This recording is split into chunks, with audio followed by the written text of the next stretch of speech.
Hello दोस्तों, अब की बार जो मैं टॉपिक ले रही हूँ वो अभिषेक रायजादा का दिया हुआ सवाल है और वो है how to maintain mental peace. So we need understand first things what are the reasons for piece.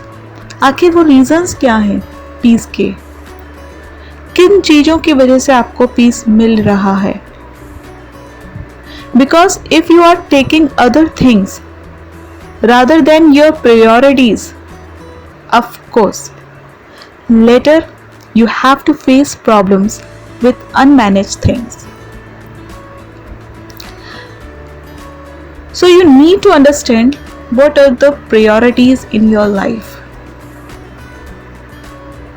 तो आपको क्या करना है? अपनी priorities को list out करना है, अपनी प्रायोरिटीज को फिक्स करना है। सबसे पहले अंडरस्टैंड करना है ये प्रायोरिटीज से मतलब क्या है।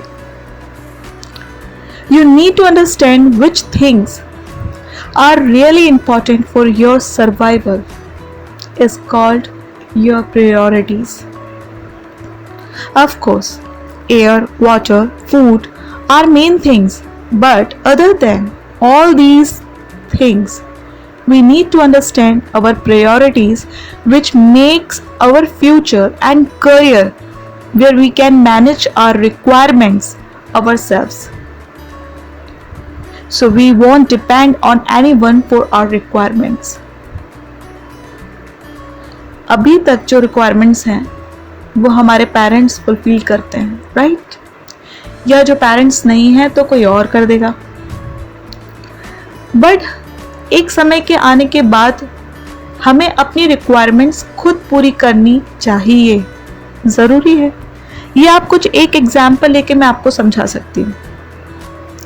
एक इन्फेंट चाइल्ड ले लीजिए, अभी चलना नहीं सीखा, पर उसे ये पता है अभी कि उसके 2 पाँव हैं, लेकिन चूंकि अभी वो चल नहीं पा रहा है तो अपनी रिक्वायरमेंट्स के लिए वो रोता है तो माँ दूध पिला देती है, पिता हंसा देते हैं, भाई बहन खिला लेते हैं, घर के और कोई मेंबर्स हो वो भी उसे देख लेंगे।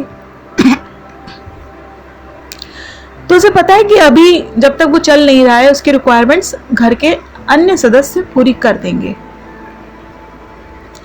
जैसे जैसे उसे अनुभव मिलता है और तो वो देखता है कि सभी अपने पैरों पर चल रहे हैं और मेरे पास भी पैर हैं और मैं भी चल सकता हूँ, बट इसके लिए मुझे खुद ही ट्राई करना होगा।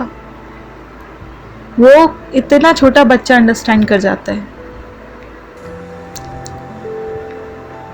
वो ये भी जानता है कि उसकी रिक्वायरमेंट्स दूसरे लोग पूरी कर देंगे, लेकिन चूंकि उसके पास पैर हैं तो वो चलने के लिए उठता है, कोशिश करता है, गिरता है, फिर उठता है, फिर कोशिश करता है, फिर गिरता है, और ये जो रिदम है ये बना रहता है। और एक दिन वो चलना सीख जाता है, प्रैक्टिस करता है और चलता है तो और अच्छे तरीके से चलना सीख जाता है, और एक दिन वो भागने लगता है। होता है ना यही। और जब वो भागने लगता है तब वो दुनिया का सबसे खुश रहने वाला बच्चा अपने आप को समझता है, क्योंकि वो अपनी रिक्वायरमेंट के लिए खुद पे खड़ा है, खुद चल रहा है, खुद भाग रहा है। वो हर एक नई चीज का अनुभव लेना चाहता है, दौड़ दौड़ के चीजों को छूता है, क्योंकि अब उसकी रिक्वायरमेंट जो बढ़ गई हैं वो उन सब के लिए खुद ही अनुभव लेना चाहता है। अगर उसके अनुभव के इस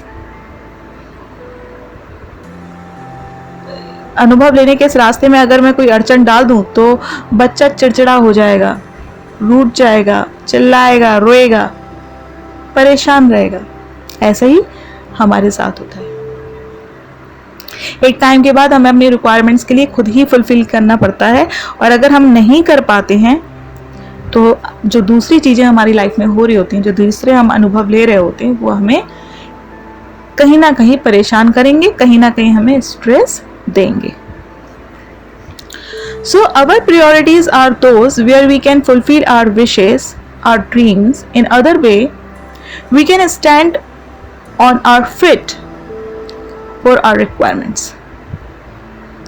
If we don't understand these priorities, definitely we will lose our mental peace.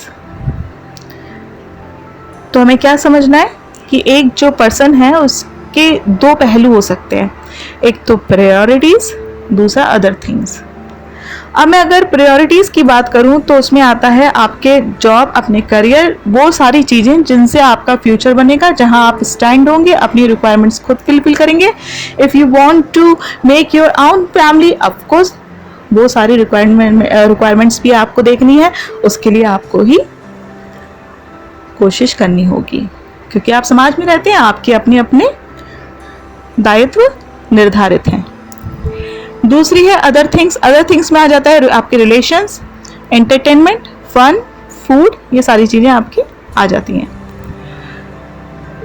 तो अदर थिंग्स में जो चीज़ें हैं उन सब चीज़ों को हम अपनी प्रायोरिटी से बाद में रखते हैं, क्योंकि अगर प्रायोरिटीज़ को हमने कंप्लीट नहीं किया तो अदर थिंग्स इफेक्ट कर जाएंगी, वो अनमैनेज हो जाएंगी, और unmanage things always make disturb mind.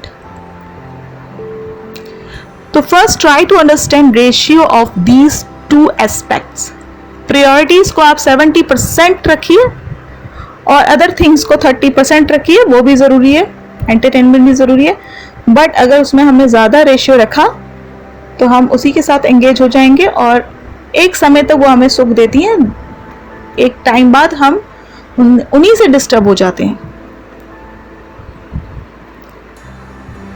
So some considerable things should be keep in our mind. हमें वो कुछ चीज़ें हैं जो हमें माइंड के अंदर रखनी है। एक तो हेल्थ शुड बी मेंटेन्ड। भैया पहले ये समझ लो हेल्थ है क्या। कुछ लोग हैं आपस में बातें करते हैं या फर्स्ट टाइम मिलते हैं, उनका यही होता है, अरे यार तू तो इतनी पतली हो गई, भाई यार तूने बड़ी बॉडी शॉडी बना रखी है। ये सब एक दूसरे को देख देख के कंपटीशन में लगे हैं। आधा स्ट्रेस तो इसी बात का है कि वो पतली कैसे हो गई, आधा स्ट्रेस बात का है कि उसका लुक कितना अच्छा हो गया। तो health is not mean to make body like a hero और zero figure. Health means mentally, physically healthy होना है। आपके अगर आपका फिजिकली आपका सब कुछ ओके है बट मेंटली आपको स्ट्रेस है, यू आर नॉट हेल्दी। अगर दिमाग में ये चल रहा है कि नहीं मैं तो बहुत मोटी हो गई जी, मुझे तो पतला होना है, पतला होने के लिए लगे पड़े हैं एंड कहीं ना कहीं आपको एक मेंटल थकान हो गई है, स्ट्रेस बढ़ गया है, तो यू आर नॉट हेल्दी ना, आप तो अपना हेल्थ बिगाड़ रहे हो। सो maintain your diet, do yoga, do meditation, jogging and some stretching exercise. Make time schedule for each and every activity. और कहीं आपको जब इन सब चीज़ों से भी थोड़ी थकान हो जाए, then take rest, take a breath, some breathing exercise please do. तो ये सब चीज़ें जो हैं वो हेल्थ को मेंटेन रखती हैं। जंक फूड मत खाइए, बाहर का जितना हो छोड़ दीजिए, मसाले वाला मत खाइए, घर का ही खाना खाइए, लिमिट खाना खाइए, हेल्दी चीज़ें लिए, अच्छा सोचिए, अच्छी किताबें पढ़िए। जैसा आप पढ़ते हैं, जैसा आप खाते हैं, आपका शरीर वैसे ही बनता है, आपका मन भी वैसे ही बनता है। तो this is the actually health where you should need to understand. Relation should be maintained. आपके जो कोई भी रिलेशन हो, चाहे वो अफेयर हो, चाहे वो आपका हस्बैंड वाइफ का रिलेशन हो, चाहे पेरेंट और चिल्ड्रन का हो, everything should be maintain in politely and caring. कुछ झुकाव होना भी ज़रूरी है। आप केयर करें, एक समय आता है कि सामने वाला भी आपकी केयर करता है, आप अंडरस्टैंड करें, एक समय आता है सामने वाला भी अंडरस्टैंड करेगा। और ना भी करे तब भी आप अपनी तरफ से अपना नेचर ना छोड़ें। आपका जो नेचर ही है वो आपके मन को बनाता है। आप उनसे उम्मीद ना करें। आप उन्हें अगर कोई बात रखना चाहते हैं पोलाइटली रखें, अगर समझते हैं तो ठीक, नहीं समझते हैं तो ठीक। अगर अफेयर है, लव में आप पड़े हुए हैं, कहीं ना कहीं झटका खाए हैं, तो उससे भी आप डरे ना, रिलेशन अंडरस्टैंडिंग वाला होगा तो चलेगा, नहीं होगा तो कहीं ना कहीं आप फेस करेंगे, उस चीज़ को एक अच्छा मोड़ देकर छोड़ दें और आगे बढ़ें। हो सकता है आपको बेटर से बेटर मिले। तो first of all, in love you need to understand you are not going to change anyone according your comfort, or someone should not change you according their comfort. First, try to understand where you want to love. You want that people, you want that person, or you want that person's personality. What you love.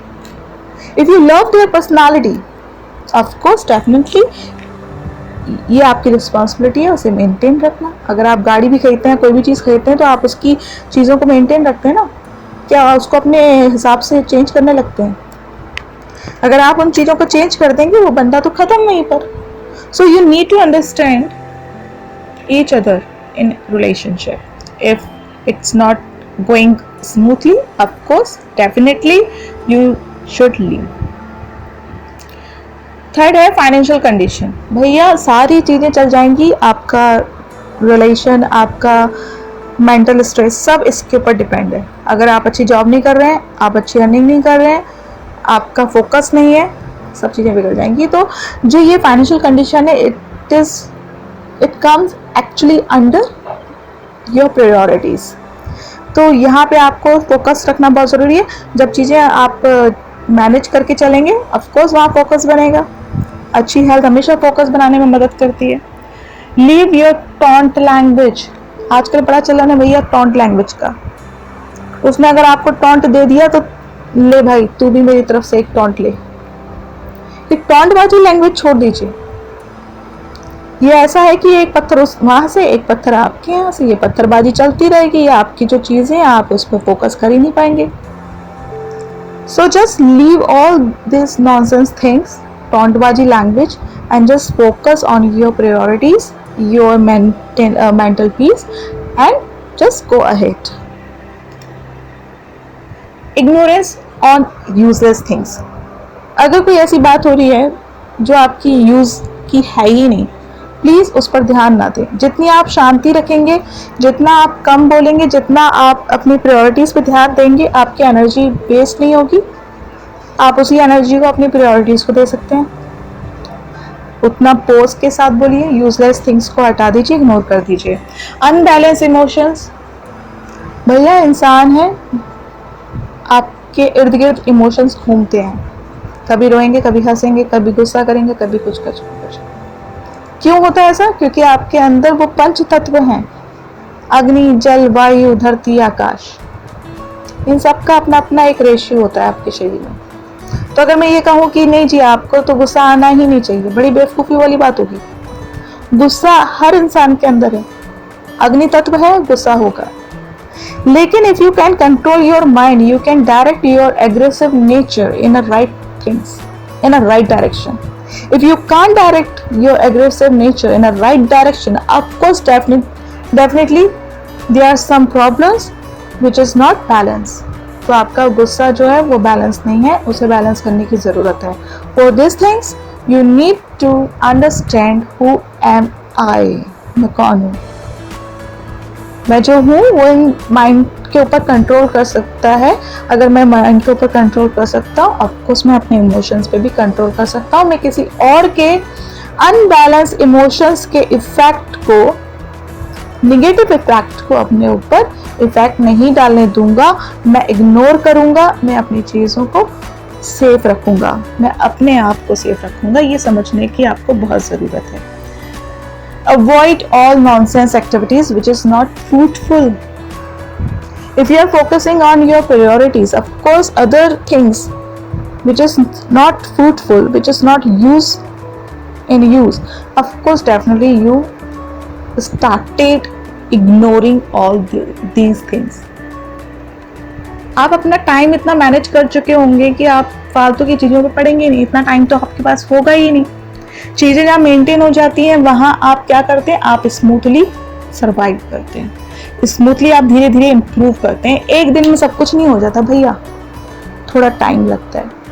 पर एक बार जब time बन जाता है, एक बार आपका जो rhythm बन जाता है, आपका माइंड उस चीज को एडजस्ट कर जाता है, आपका माइंड उस चीज का आदी हो जाता है, and now your life, your mind, your everything in control, and you can manage everything according to you.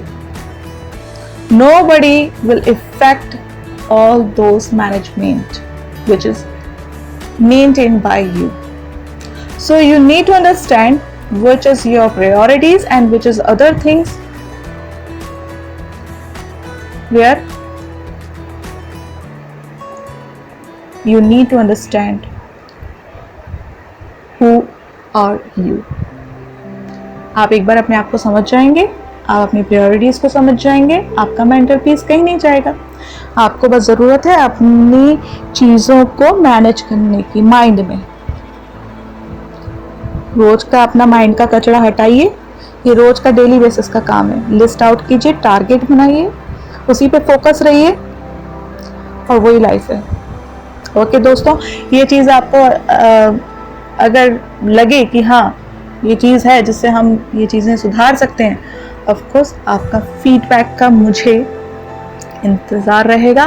Please subscribe my channel, please give your comments in comments box, और प्लीज़ देखते रहिए और मुझे सुनते रहिए। टेक केयर दोस्तों।